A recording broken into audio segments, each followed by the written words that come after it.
Merci d'être venu ce soir pour la conférence du CNC. On a la chance d'accueillir ce soir Nicolas Imbert, qui est le directeur de Green Cross France, du territoire, et qui va nous présenter une conférence sur les éco-régates, avec une première partie sur l'urgence climatique et une deuxième partie sur les éco-régates. Donc, le format de la conférence, ça va être 30 minutes de présentation et 30 minutes à 45 minutes de questions. C'est le format. Voilà, et la conférence est filmée par Calédonia, qui rediffusera en replay. On aura un lien YouTube qu'on vous transmettra pour. Voilà, je laisse la place à Nicolas Imbert. Merci. Bonjour à toutes et à tous, et un grand merci aussi de nous accueillir ce soir au CNC. C'est particulièrement émouvant pour moi de venir faire cette conférence ici, dans un endroit connu et reconnu, non seulement pour le nautisme sous toutes ses formes, la régate et la plaisance, mais aussi dans un endroit emblématique de Nouvelle-Calédonie. Et je vais peut-être d'ailleurs en profiter pour commencer mon intervention en reprécisant d'où je parle. Ingénieur de formation, je dirige en fait donc une ONG qui s'appelle Green Cross, la Croix Verte, qui a été créée internationalement par Gorbatchev avec l'appui du commandant Cousteau en 1993, suite à Rio 92, pour mettre en place une Croix Verte de l'environnement, à l'image de la belle réussite que la Croix-Rouge est arrivée à effectuer dans le domaine social depuis le milieu du 19e siècle. On est un petit peu plus jeune, forcément du coup un tout petit peu moins nombreux à ce stade, et avec un axe qui pour nous est assez important, c'est d'arriver à aider via les territoires à passer des vulnérabilités à la résilience climatique, toujours en ayant en fait des actions de plaidoyer qui donnent des propositions, ce qu'on appelle des clés pour agir, qui permettent au final que chacun puisse choisir en fonction de son territoire ce qui est intéressant. On s'inscrit aussi dans une orientation qui est à la fois une orientation environnementale et humaniste, et systématiquement en ayant choisi de se focaliser sur quelques leviers d'action. Parmi ces leviers d'action, forcément le nom de Cousteau y est pour quelque chose, l'eau, le littoral et l'océan, mais aussi l'alimentation, mais aussi l'économie circulaire, la coopération décentralisée et les enjeux de solidarité et de prévention des conflits.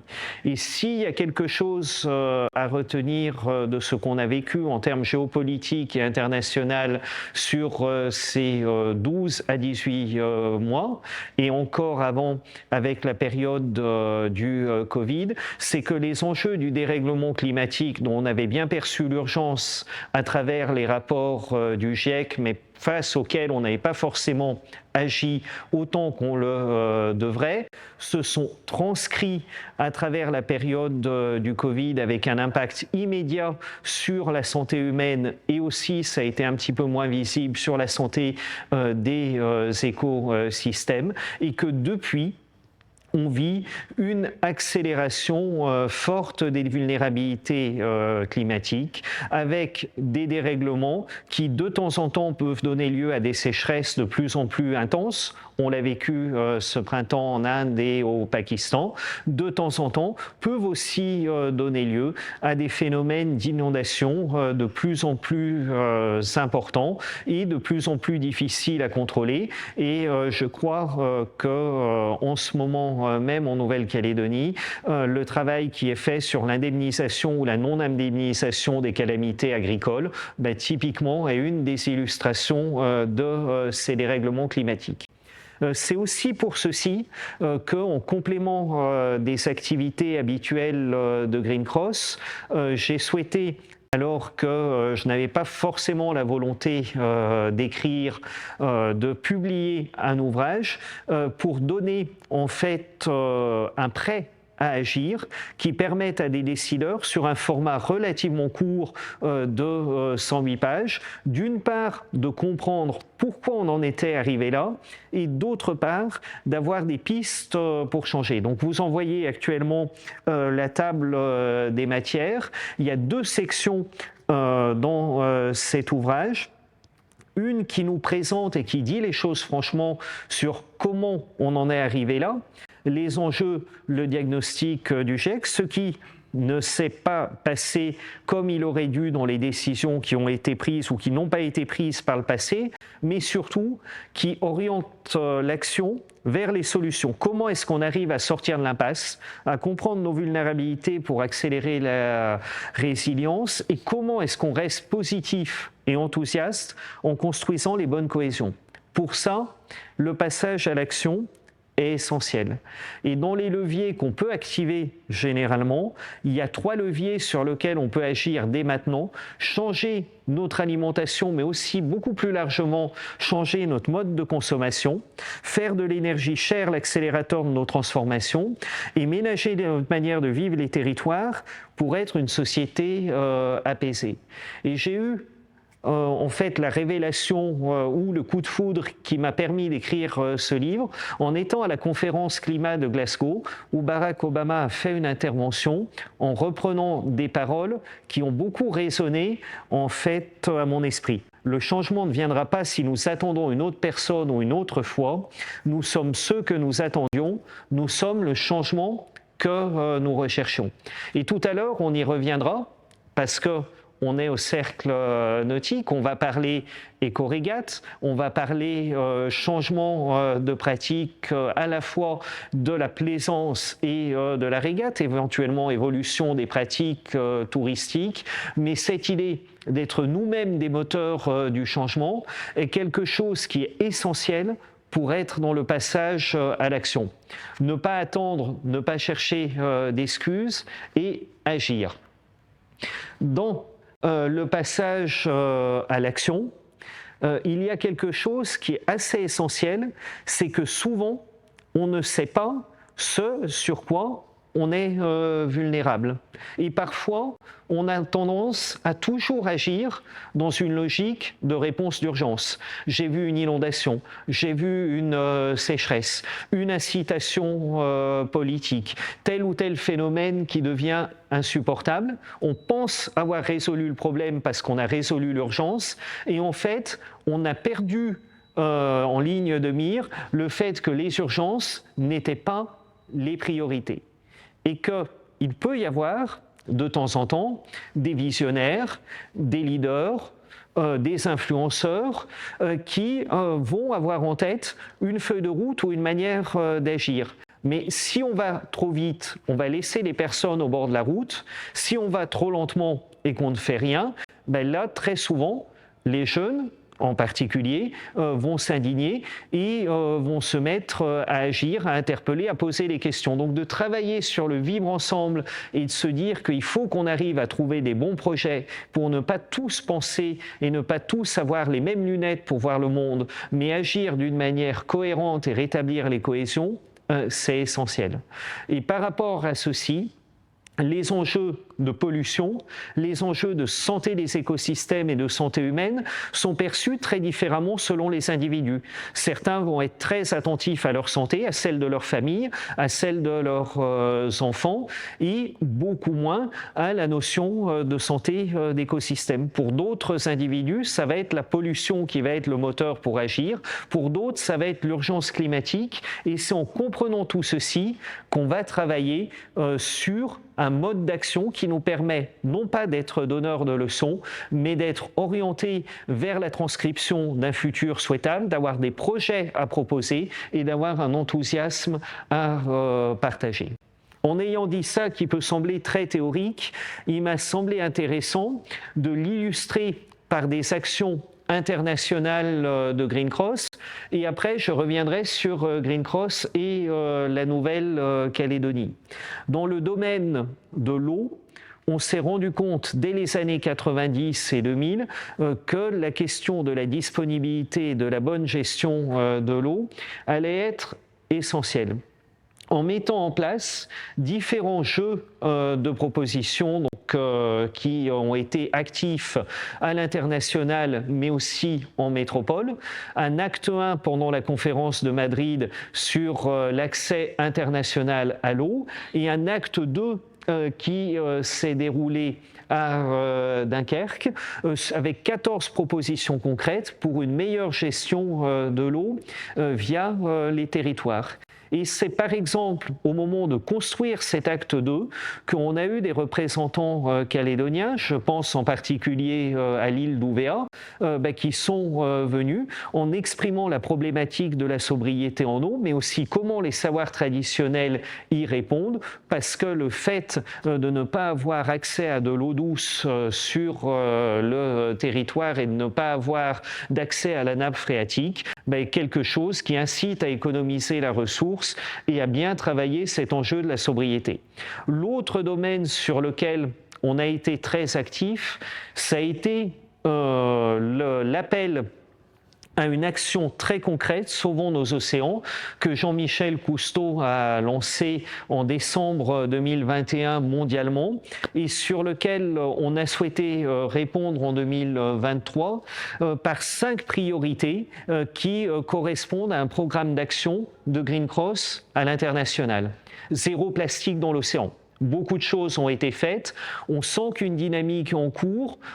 On sent que vraisemblablement, il faut toujours attendre les actions concrètes pour être sûr d'avoir gagné la bataille, mais quelque chose est en train de se passer qui fait qu'à la conférence mondiale sur l'océan de Nice en 2025, on pourra se dire qu'on a franchi un pas raisonnable sur le sujet. En Nouvelle-Calédonie, sur la question du plastique, une loi de pays a été votée, un travail a d'ores et déjà été accompli, mais beaucoup reste à faire pour rentrer dans des pratiques qui soient complètement intégrées. Deuxième priorité, 0 pêche illégale commercialisée. Ça peut sembler tautologique de dire ceci, mais aujourd'hui, à l'échelle mondiale, 30 à 50% des traits de pêche qui sont effectués le sont sur la pêche minotière et vraisemblablement 25 à 40% de ces traits de pêche comportent une fraction de pêche illégale dans les outils. À l'échelle du Pacifique, il y a aujourd'hui des décisions qui sont suggérées pour limiter singulièrement ou interdire les DCP dérivants et arrêter les pêches aux chaluts destructeurs de fond pour des pêches à la longue ligne. Quand on a travaillé avec ceux qui, à l'échelle internationale, commercialisent ces pêches, en particulier des groupes comme Métro ou Intermarché, eux sont tout à fait partisans à ce qu'on puisse l'afficher auprès des consommateurs dans un premier temps et à travailler sur une interdiction progressive dans un second temps.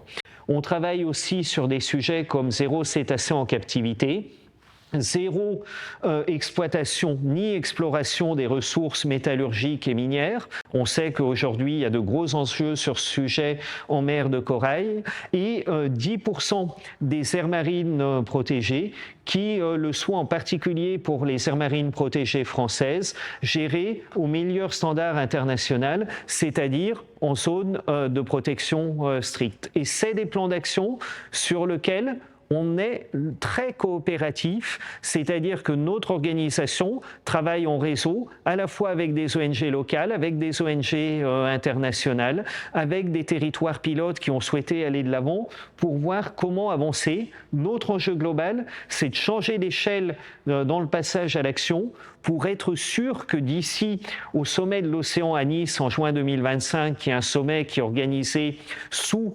le label des Nations Unies conjointement entre la France, le Costa Rica, la ville et métropole de Nice et Monaco, on arrive à réellement montrer que la dynamique de préservation de l'océan se met en place. C'est globalement dans les sujets qui nous rapprochent de la Nouvelle-Calédonie, Il y en a deux que j'ai eu envie de mettre en avant ce soir. Un premier qui concerne la reconnaissance de l'urgence climatique et écologique, qui est en fait un vœu que le Congrès a pris en décembre 2019 et sur lequel il y avait eu une bonne mobilisation collective qui avait donné lieu à de nombreuses conférences de sensibilisation et conduit à ce vœu. On a eu la chance avec Green Cross d'être invité à l'une de ces conférences et on s'est rendu compte que cette dynamique portait.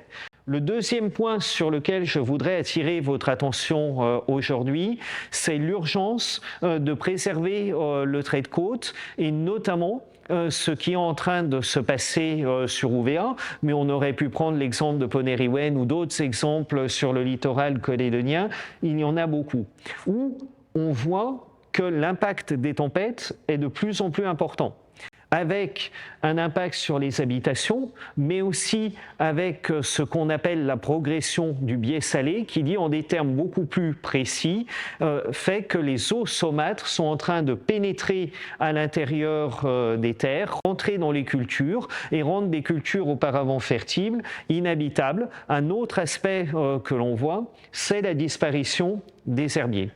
Face à ceci, on ne va pas arriver, comme le disait quelqu'un, à construire un barrage contre le Pacifique, mais par contre, on a la possibilité de mettre en place des solutions locales et naturelles qui permettent de stabiliser ce qui est fait sans déstabiliser ailleurs et qui permettent aussi de donner en fait aux populations qui vivent à proximité les outils pour être capables de faire évoluer le dispositif de protection qui leur permettra d'être plus résilients demain.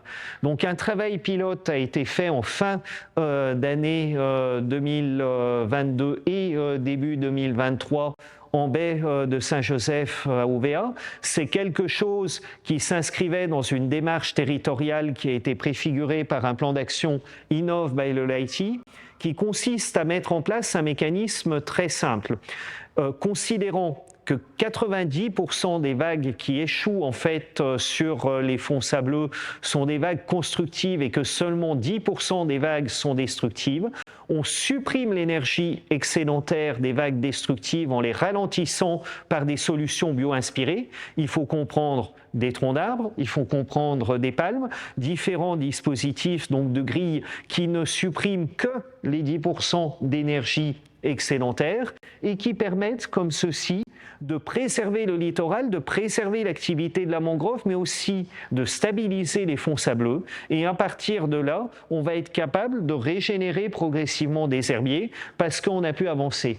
C'était un travail conjoint qui avait été préfiguré et demandé par la province des îles Loyauté dans le cadre de son plan résilience territoriale, sur lequel l'Université de Montpellier et Green Cross ont investi conjointement pour montrer que ces solutions étaient faisables et qu'en plus, elles pouvaient être inspirantes localement et que c'était un transfert de savoir-faire et une augmentation de capacité qui pouvait profiter à l'ensemble du territoire et qui pouvait être réalisé avec des moyens contenus. Donc voilà ce que j'avais envie de partager sur l'urgence écologique, à la fois que c'est urgent d'agir maintenant, non seulement pour préserver demain, mais pour nous préserver aujourd'hui, qu'en Calédonie, chacun pouvait être acteur de ce sujet et qu'on avait un creuset favorable à travers cette reconnaissance de l'urgence environnementale et climatique à l'unanimité des membres du Congrès en décembre 2019, mais que par contre, dans le passage à l'action, il y avait un terrain de jeu formidable qui était l'océan et que maintenant, il fallait s'en emparer à travers des projets extrêmement concrets.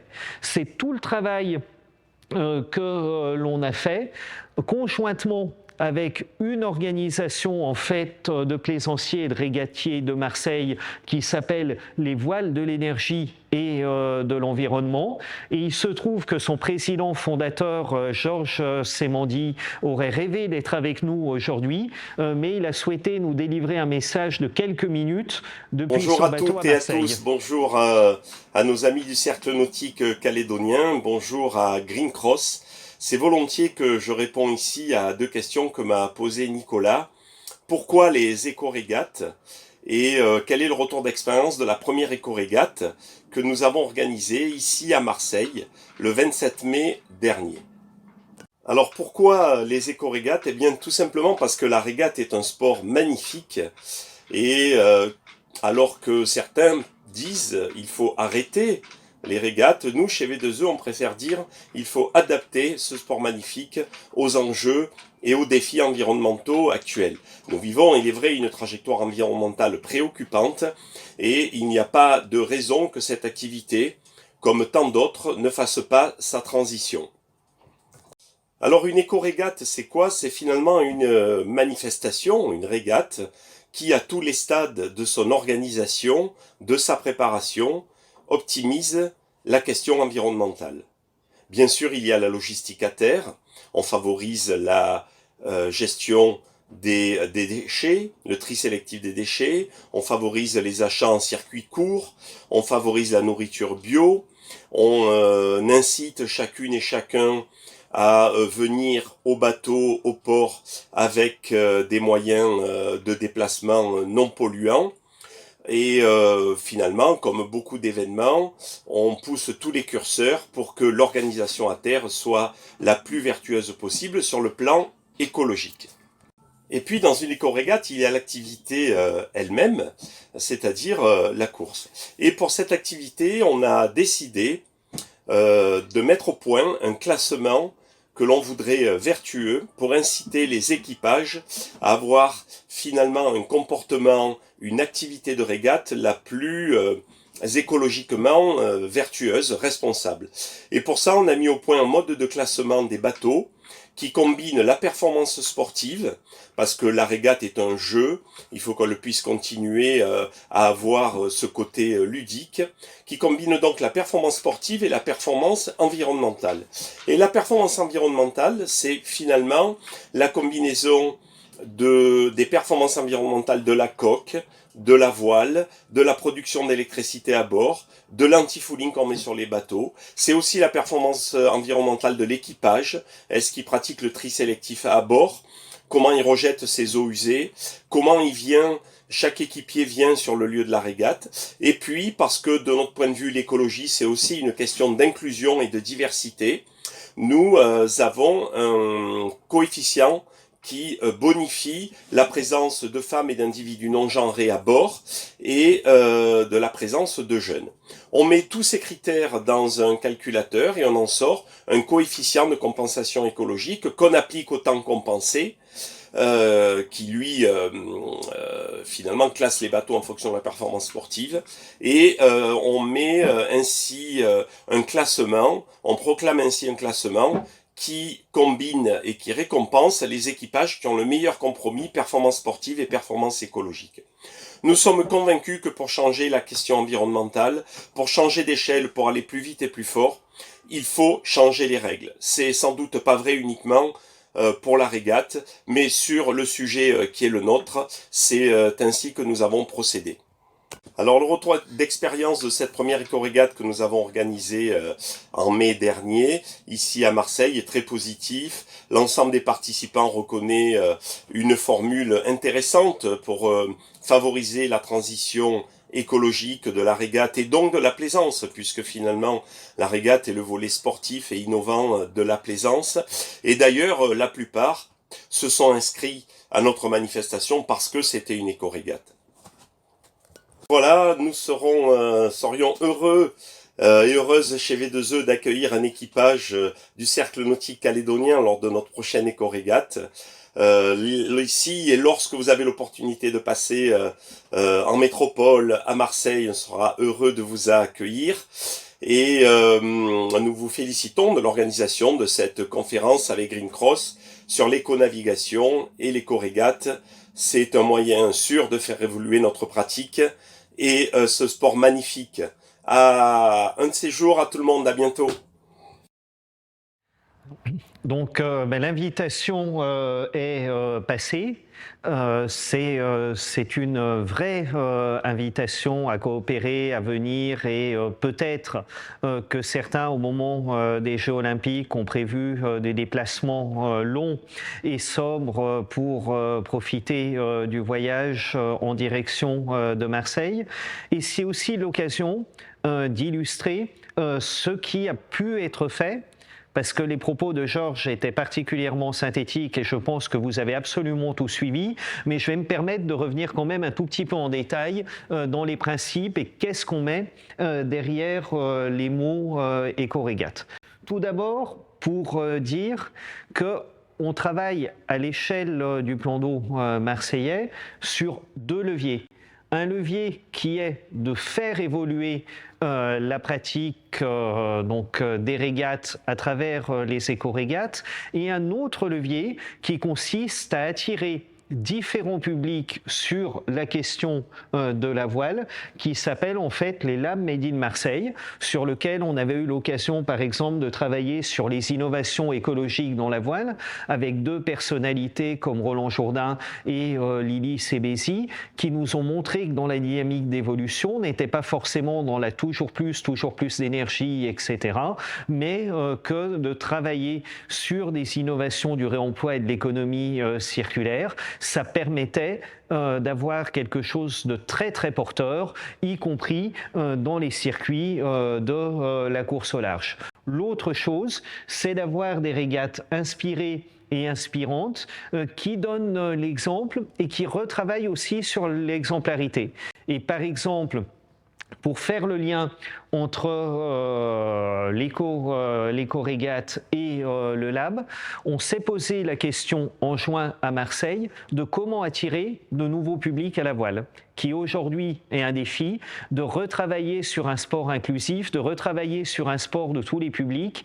Et j'en profite pour dire que pas loin d'ici, à Fidji, il y a un exemple tout à fait intéressant avec un format spécial qui a été développé en fait pour arriver à avoir des bateaux éco-conçus qui permettent d'attirer des publics très diversifiés autour de la voile avec un bateau accessible à tous.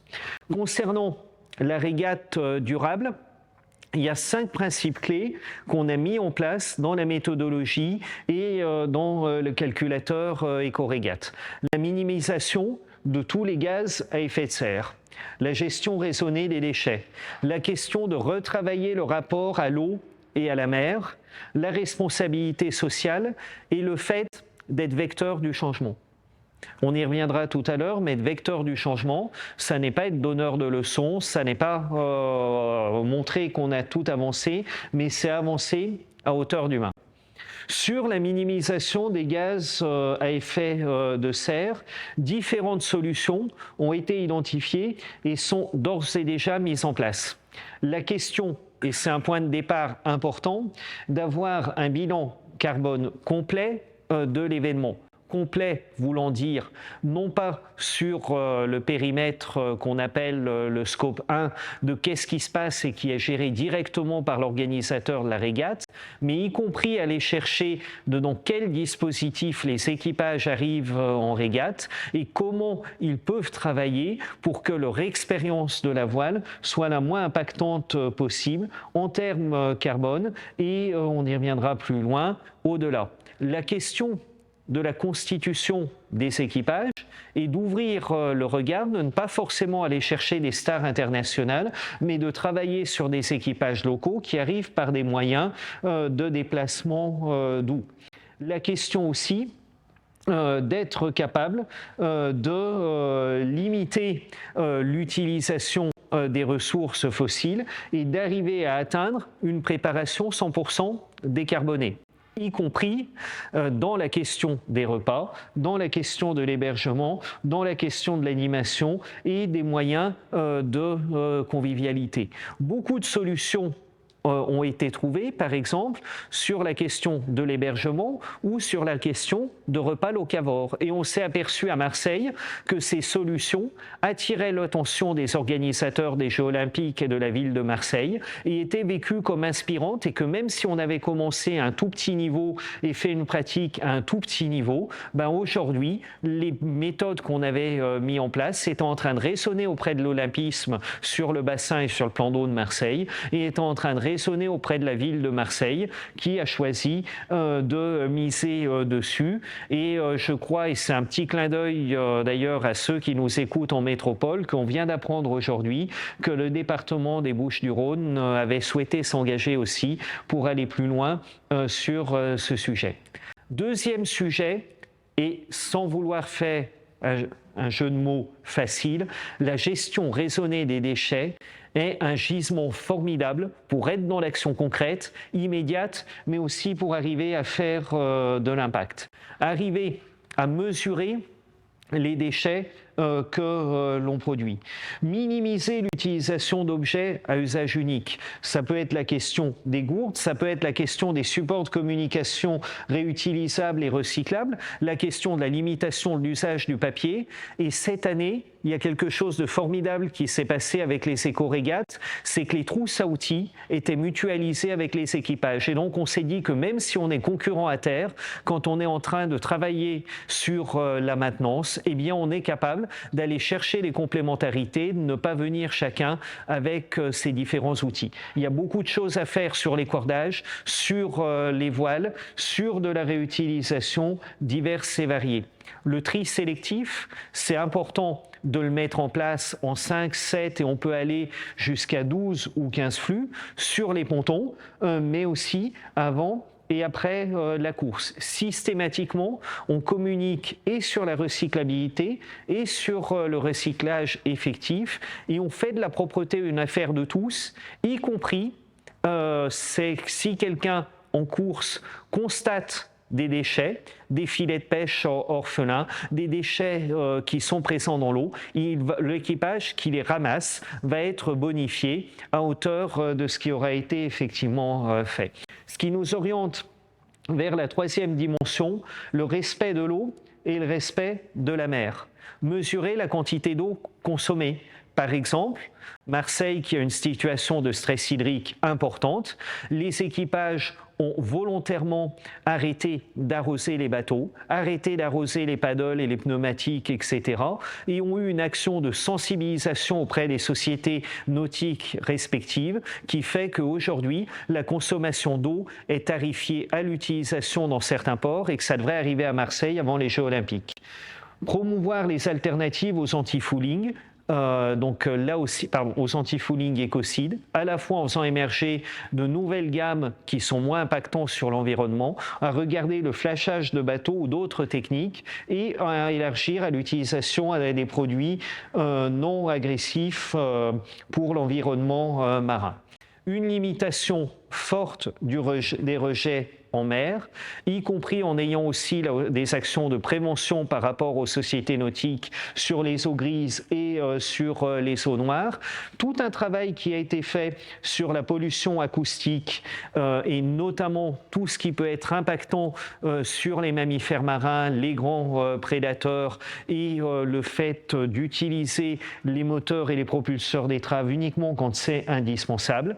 Protéger la faune et la flore marine lors des contacts et développer les logiques de sciences participatives. Ça a été commencé sur les déchets. On va beaucoup plus loin désormais. Sur la responsabilité sociale, c'est un volet qui nous a semblé aussi essentiel autour de la démocratisation de la pratique de la voile, de la question des équipiers occasionnels et d'en faire un atout, et de la question de l'inclusivité, en particulier par rapport à la jeunesse et à l'inclusion des femmes, mais aussi en ayant progressivement un travail de fait sur le handicap. On s'est aperçu, par exemple, qu'il n'y avait pas de Jeux paralympiques à la voile, donc il y a actuellement une initiative de la ville de Marseille pour intégrer le paralympisme voile au cœur des Jeux olympiques.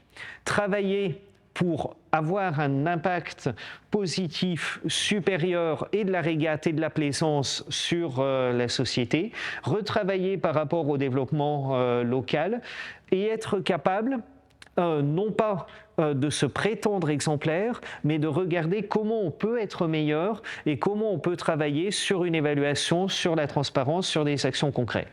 Tout ceci permet d'être crédible dans des actions de sensibilisation qui soient ouvertes et participatives, et c'est comme ceci qu'on peut penser être vecteur de changement et avoir une influence sur la création de filières, sur le partage d'informations et aussi sur des contenus qui tiennent la route. Là, on est en train de se rendre compte dans un domaine typiquement calédonien que, par exemple, des navires comme le Betticho peuvent être entretenus localement, développer la réparabilité locale, développer les filières de meilleure valorisation des coproduits locaux, c'est absolument essentiel.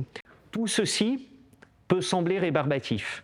Et pourtant, à chaque fois qu'on est arrivé à en parler, on s'est rendu compte qu'on arrivait curieusement à mobiliser, y compris des gens qu'on n'arrivait pas forcément à retenir autour des centres nautiques régulièrement, mais qui venaient parce qu'on était en train de mettre en place cette démarche d'éco-régate et cette démarche d'éco-rating. Aussi parce qu'on est en train de parler consommation d'énergie, on est en train de parler sobriété carbone, on est en train de parler écosystème et santé humaine, et surtout, on est en train d'essayer de mettre en place des solutions, même si c'est à petite échelle, et de faire du nautisme un vecteur de promotion de ces solutions. Donc ce qu'on veut partager, et je pense qu'autour de vos questions et des tentatives de réponse que je ferai, on va parler en détail des solutions, de la mise en place, de ce qui est difficile et de ce qui est pratique, d'une autre façon d'organiser la régate, mais qui n'est pas du tout en hostilité et au contraire en complément vis-à-vis et des démarches sportives et des démarches touristiques.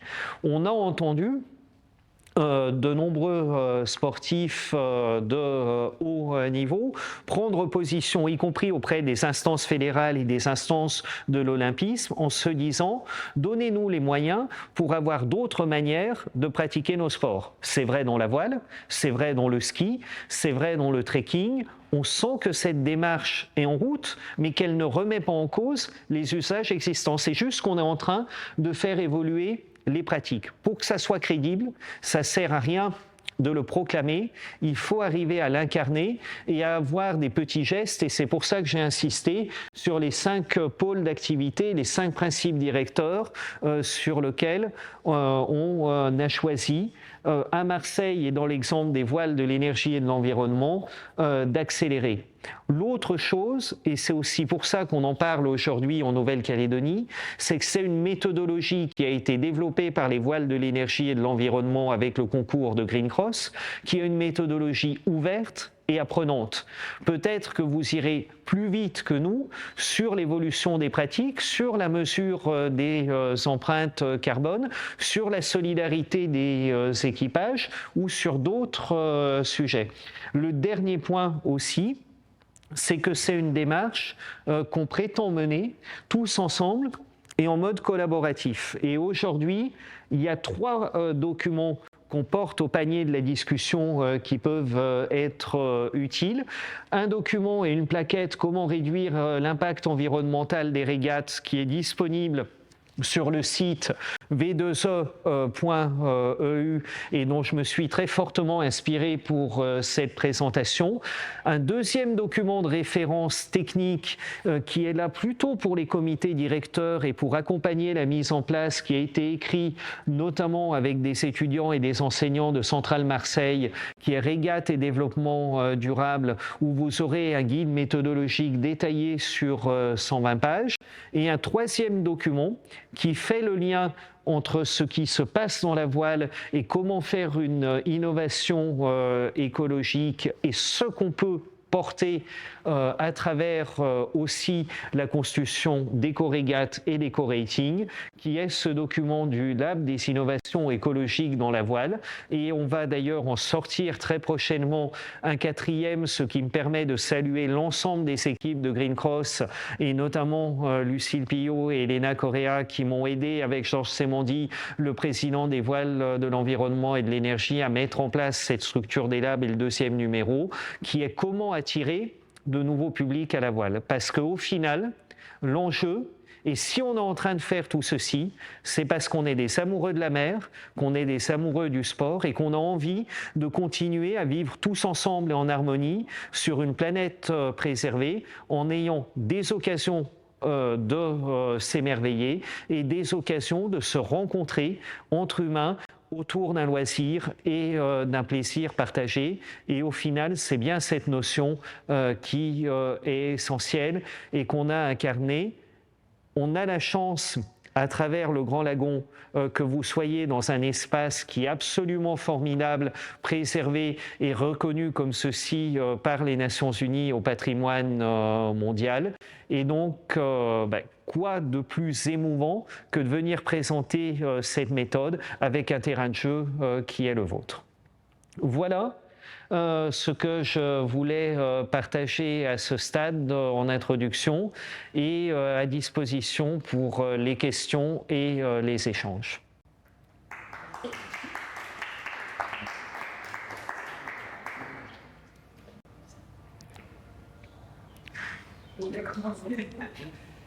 Est-ce que vous pouvez mettre à disposition le formulaire pour le rating? Oui. Ça ici, par exemple, est-ce qu'on va avoir un système de notation? Il existe quelque part. Alors, le dispositif de rating existe et il est dans le document Régate et développement durable et il est en cours de mise à jour suite à la régate de mai, principalement pour les bateaux qui sont issus des chantiers européens et américains et qu'on rencontre classiquement. Sur des bateaux australiens et néo-zélandais, on va plutôt fournir des règles et des principes généraux, simplement parce qu'on n'a pas eu l'occasion de les voir apparaître et de les étalonner, mais c'est une méthode apprenante. Et dans les prochains, aujourd'hui, ça se passe à travers des tableaux Excel. Dans les prochaines évolutions qu'on est en train de travailler avec les voiles de l'énergie et de l'environnement, on cherche aussi à avoir un mécanisme beaucoup plus fluide sur lequel chacun pourra contribuer.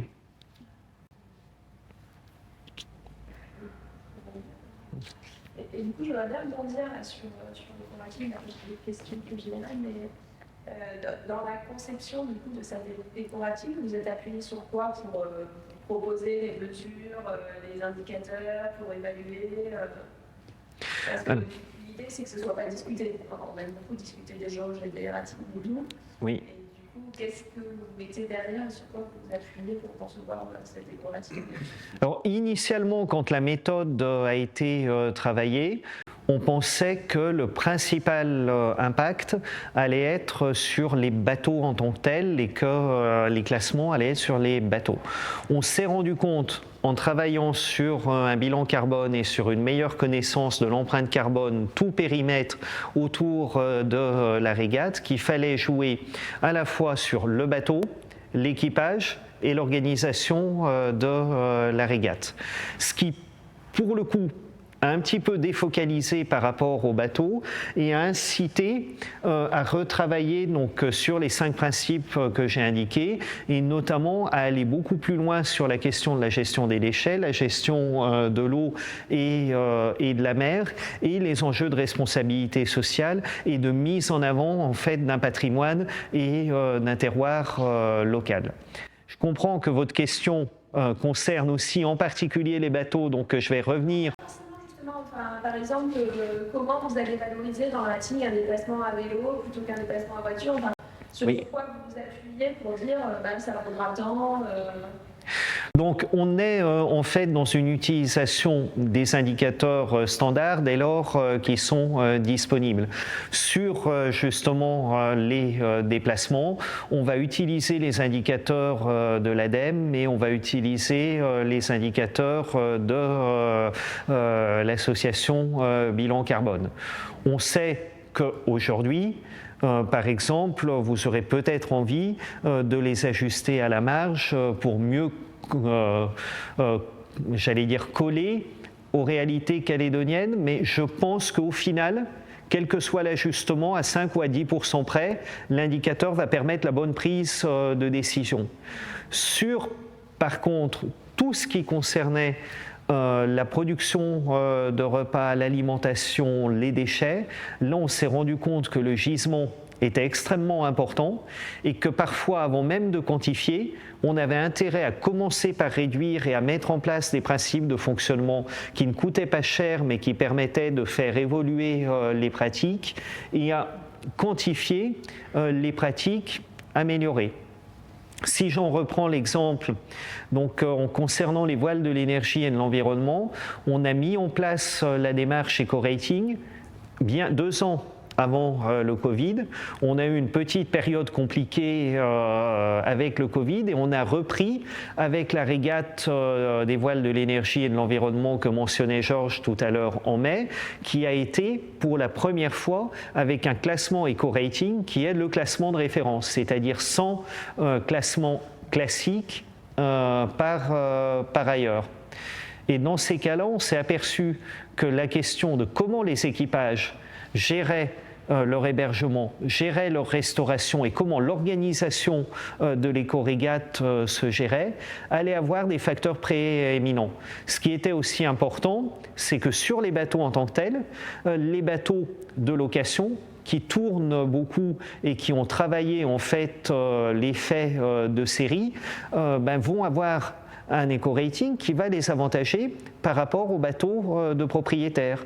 Ceux qui vont avoir en fait des voiles qui sont sur base d'acrons, qui les réutilisent, etc., vont se retrouver avantagés par rapport à d'autres voiles Millard qui vont être potentiellement plus performantes en performance absolue, mais qui vont avoir une consommation énergétique 10 à 100 fois supérieure. J'en profite pour tout de suite.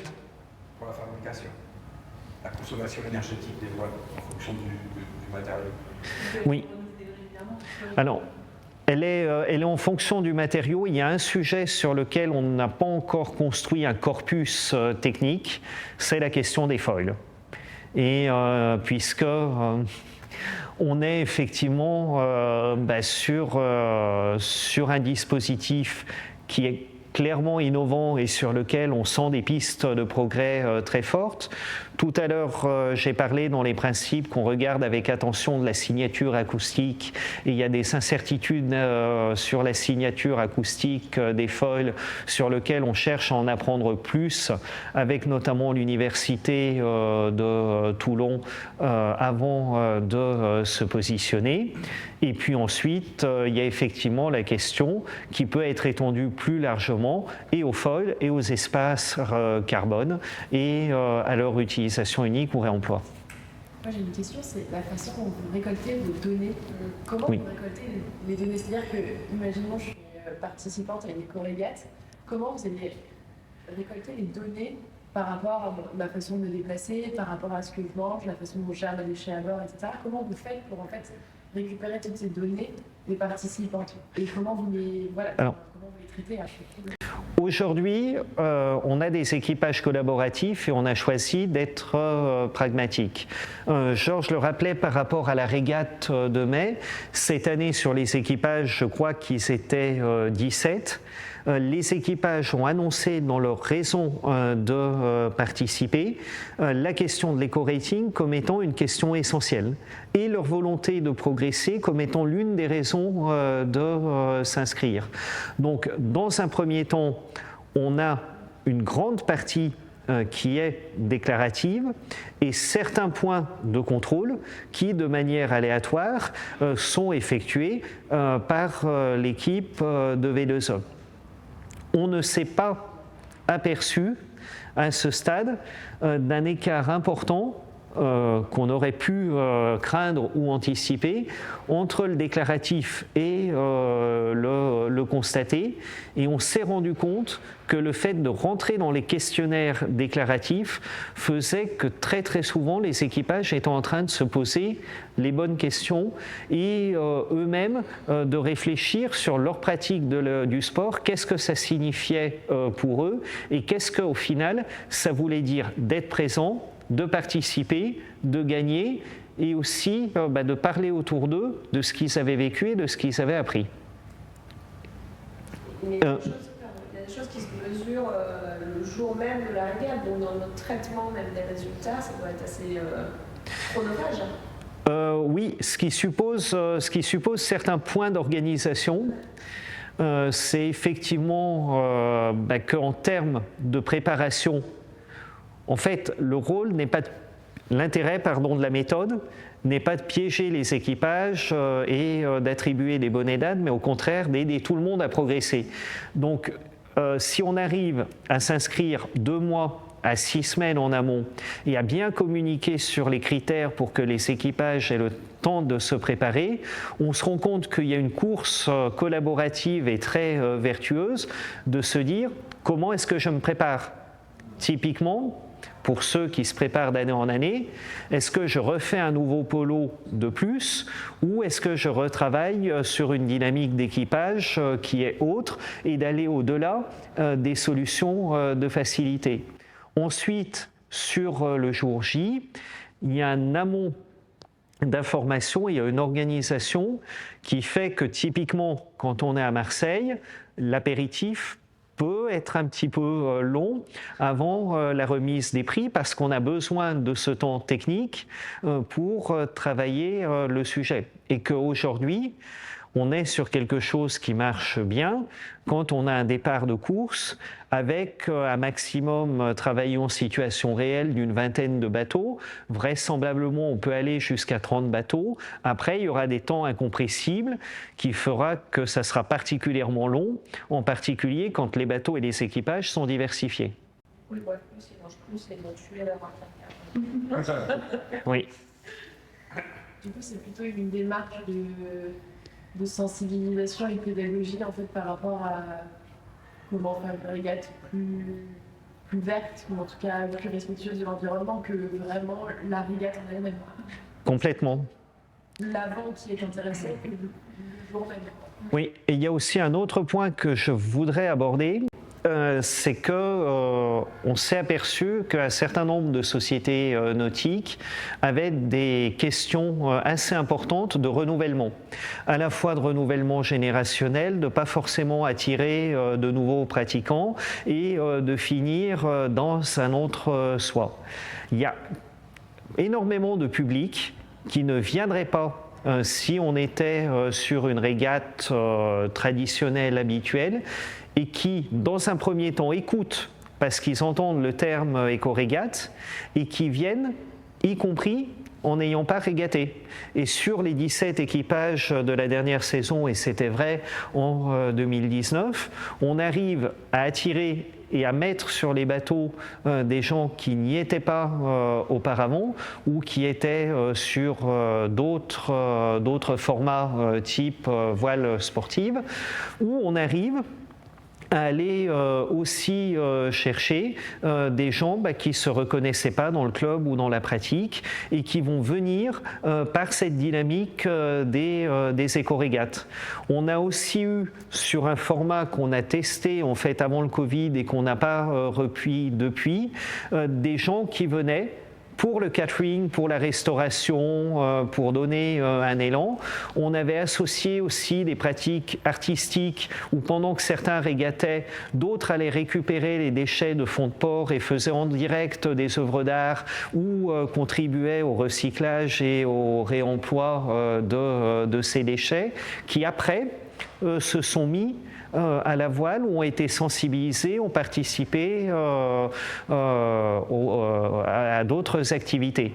Et une troisième activité passionnante que j'aime bien parce qu'elle donne les yeux qui pétillent, c'est quelqu'un qui s'appelle Philippe Audoux, qui avec les gladiateurs de la paix, pendant que les gens sont en train de régater, récupère des voiles ou des spies ou des phoques de réemploi, fait dessus de manière participative des œuvres d'art avec différents publics qui sont venus, et ensuite cette voile va avoir une nouvelle vie en plaisance où elle va être mise à disposition de qui on veut, et c'est un symbole qui de temps en temps se promène à Porquerolles, en Corse, en Méditerranée. Donc peut-être que là aussi vous voudrez avoir votre fresque et votre voile méditerranéenne. Ah, peut-être même que c'est déjà fait, me dit Christophe. J'ai 2, 3, 4 questions. Il y en a une qui n'a rien à voir avec la voile, c'est est-ce que la solution que vous avez utilisée à Ouvéa pour lutter contre l'érosion a été présentée à la mairie de Nouméa, qui est en train de bétonner dans un avion? Oui. Ça n'a pas été retenu visiblement. Dans la minimisation des émissions de gaz, tu parles des moyens de transport avec lesquels les équipages se rendent à la régate. J'ai vu que figure pas dedans des véhicules électriques, j'imagine que c'est pas innocent. Alors, on a volontairement voulu changer les imaginaires et on s'est adapté au contexte marseillais. Donc en cherchant à mettre en avant les mobilités les plus douces possibles, et y compris de privilégier le vélo musculaire sur la trottinette et sur le vélo électrique, et en ayant déjà beaucoup d'équipiers qui se déplacent en voiture électrique, mais dans un contexte du Vieux-Port où on en fait très peu d'infrastructures pour recharger ces véhicules électriques avec des énergies renouvelables. Et ensuite, c'est beaucoup plus général. Moi, je comprends que vous êtes lancé là-dedans parce que c'est la voile et la régate, c'est l'évacuation. Je pense qu'il y a d'autres domaines prioritaires pour réduire son empreinte carbone et autrement plus impactant pour la planète. Du coup, ma question, c'est, on sait par exemple, voilà, un paquebot à 3000 croisiéristes, ça a mis autant de temps de bagnole, etc. Mais est-ce que tu as quelque part une quantification de l'impact des régates sur l'environnement? Alors, je répondrai à double détente sur cette question. C'est-à-dire qu'il y a un sujet qui nous est souvent opposé en tant qu'association environnementale, c'est pourquoi vous vous intéressez à la voile alors qu'il y a tellement d'autres choses à faire sur la planète. Voilà, et c'est absolument vrai, mais je vais raconter une petite anecdote personnelle. Je viens d'un petit village en France, à côté de Saint-Étienne, qui s'appelle Périgneux, qui est en moyenne montagne. C'est à 450 km de la mer la plus proche. Il y a un jour où c'était mes premières vacances à la mer, j'étais sur un port à Lorient, et il se trouve qu'il y avait un bateau qui était amarré avec une fille assez emblématique qui s'appelle Florence Artaud, qui était en train de réparer, qui m'a dit « viens à bord ». J'avais 11 ans et ma passion pour la voile, elle est née de ça. Et depuis, il y a un film absolument formidable qui a été fait sur son parcours, qui montre qu'elle a fait partie de celles qui, à travers la voile, ont fait changer notre regard sur l'environnement, ont fait changer notre regard sur la planète. Et cette idée de se dire que c'est en amenant des publics très diversifiés à la voile qu'on va apprendre à aimer l'océan et à la préserver, c'était l'engagement de Cousteau, on n'a rien inventé, c'est ce qu'on essaye de faire. Maintenant, la question de l'impact des sports nautiques sur la planète en termes de valeur absolue, il est vraisemblablement inférieur à 1%. En termes de capacité, nécessité de faire évoluer les comportements pour rester crédibles dans le futur, là, c'est complètement autre chose. Je vais prendre Un autre exemple sur lequel on travaille beaucoup en préservation de l'environnement marin du côté du golfe de Gien, donc quelque part entre Marseille, Porquerolles, Cannes, Nice et Monaco. Aujourd'hui, on interdit sur certaines zones des navires de plus de 24 mètres.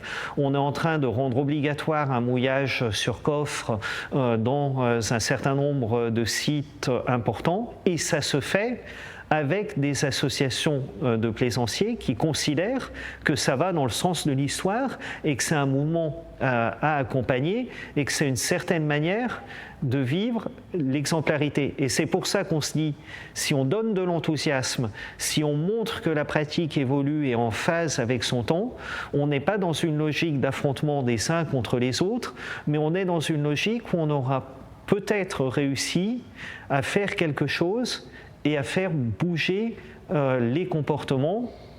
Et c'est aussi pour ça qu'on n'est pas donneur de leçons, mais qu'on fournit des pistes et des éléments de boîte à outils sur lesquels chacun trouve ce qui est à sa portée.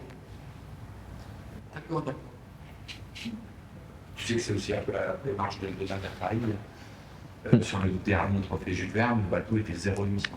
Oui. Et elle a aussi créé ce qu'on appelle School, qui est un espèce d'aller-retour entre la voile et l'éducation.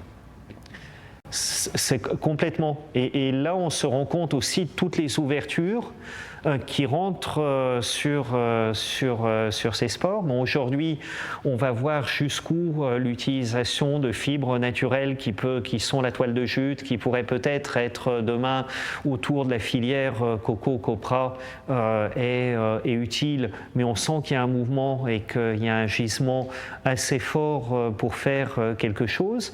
Il y a de plus en plus de skippers qui font des relevés de sciences participatives sur des sujets qu'ils maîtrisent, c'est-à-dire que souvent, en fait, dans le passé, ils envoyaient à l'autre bout du monde des choses pour analyse, et maintenant, j'allais citer deux noms, mais typiquement des skippers comme François Gabard ou Isabelle Josse, il y en a énormément d'autres comme Clarisse Kramer et d'autres, sont capables d'analyser à bord une partie des données qu'ils fournissent et font des restitutions qui sont d'une grande qualité pour celles et ceux qui les suivent. Ce que je comprends là sur Marseille, on est sur les premières expérimentations. Oui. Du concept d'éco-régal, est-ce que c'est déjà répandu dans d'autres régions ou d'autres pays? Alors, à ce stade, on est sur ce qu'on appelle une expérimentation inspirante, c'est-à-dire qu'on se rend compte que ce concept a été développé et a été présenté ici. On a entendu notamment par des revues de yacht club ou par des gens issus de la voile traditionnelle, d'autres yacht clubs, je pense à York, je crois qu'il y a une initiative également en Australie qui ont des méthodologies ou des approches analogues, et on sait, parce qu'ils sont venus nous le dire à l'un de nos événements à Marseille, que les Jeux Olympiques s'interrogent et qu'aujourd'hui ils sont en train de regarder qu'est-ce que ça signifie comme évolution des règles de l'olympisme. Il y a aussi des sponsors qui s'interrogent, qui sont en train de fixer des orientations et des lignes rouges assez claires, parce qu'ils ont envie de continuer à pouvoir accompagner les événements de la meilleure manière qui soit. À ce stade, ma perception est qu'on en est sur une somme de gouttes d'eau qui sont en train de faire évoluer et de distiller des choses, et que peut-être en Nouvelle-Calédonie, vous êtes exactement à la bonne taille pour un changement d'échelle par rapport à ceci. On a été contacté par des certificateurs qui sont en train de s'intéresser au sujet parce qu'ils perçoivent qu'un jour, il va vraisemblablement y avoir des choses à certifier, à jauger, à analyser, etc. Mais c'est aussi pour ça qu'on présente la démarche avec beaucoup de modestie à ce stade. On est sur une méthodologie qui reste en phase de prototypage apprenant. Et notre horizon, c'est en 2025 peut-être d'être prêt pour le changement d'échelle. Et très honnêtement, si ça arrête d'être uniquement quelque chose qui est promu par les voiles de l'environnement et de l'énergie et par Green Cross, et que ça devient beaucoup plus partagé, y compris parce qu'on a 50 ou 200 logos à mettre sur l'affiche, on en sera les premiers ravis.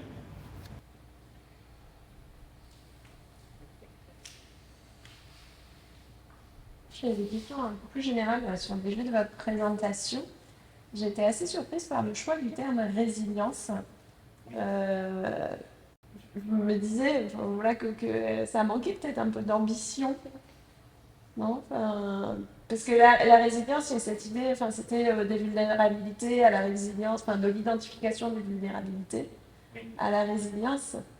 Et la résilience, si je ne me trompe pas, c'est l'idée de s'adapter au changement climatique, mais du coup, il n'y a pas de notion de proactivité,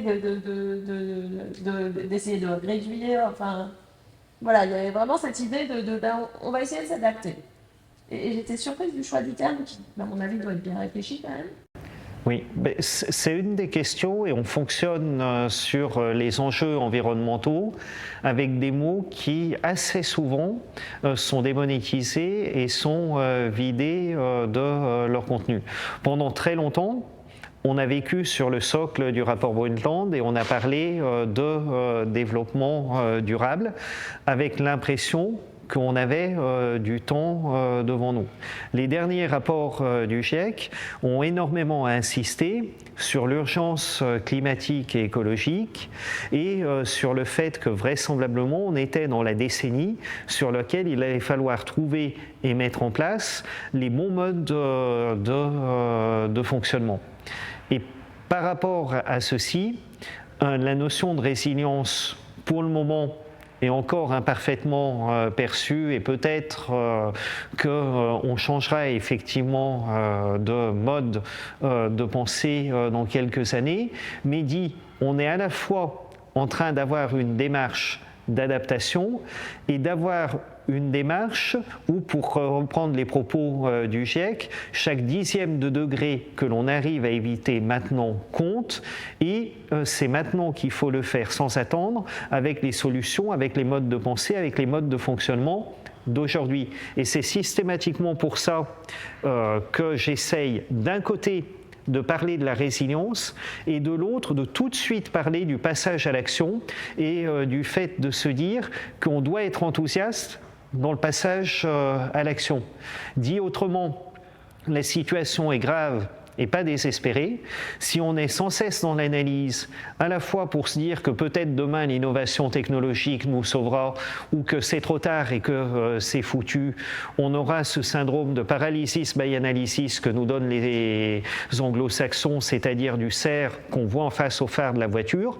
Il sait parfaitement ce qui va se passer, mais il ne bouge pas et on va au choc. Si par contre on arrive à impulser l'enthousiasme de l'action sur des petites choses concrètes sur lesquelles les gens ont un levier, consommer, manger, faire du sport, s'éduquer, bouger, là, tout de suite, on va avoir une inspiration, on va avoir un effet d'entraînement et on va avoir la satisfaction d'avoir accompli une marche avant de passer à la suivante. Et l'un des enjeux, quand on parle d'environnement, c'est que lutter contre le dérèglement climatique, les actions structurantes qu'on prend maintenant, elles vont avoir un impact sur le dérèglement climatique à horizon de la décennie. Mais elles vont avoir un impact sur la pollution et sur la qualité de l'air à horizon de l'année. Quand on est en train de travailler en régénération de biodiversité, ce qu'on fait sera visible à horizon de 3 ans. Quand on est en train de travailler avec des actions de remédiation sur l'eau, on peut avoir la satisfaction de constater les premiers effets du travail accompli de 1 an à 18 mois. Donc quand on fait tout en même temps dans une démarche de résilience, on commence à voir les premiers résultats de ce qu'on fait, peut-être sur la santé humaine, sur l'eau, sur la biodiversité, sur la pollution rapidement, et ensuite on se rend compte que ça marche aussi sur le climat et que ça permet de changer l'échelle.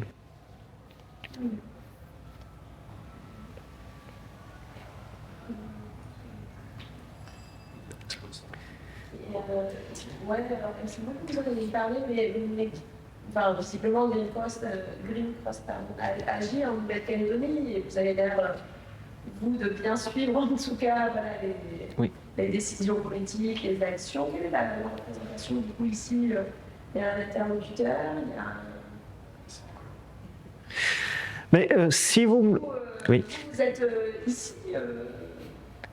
Mais en fait, chez Green Cross, ce qu'on aime bien faire, c'est identifier un certain nombre de territoires en jeu et aider ces territoires en jeu à trouver les bonnes solutions pour agir et les bonnes solutions de transformation concrètes.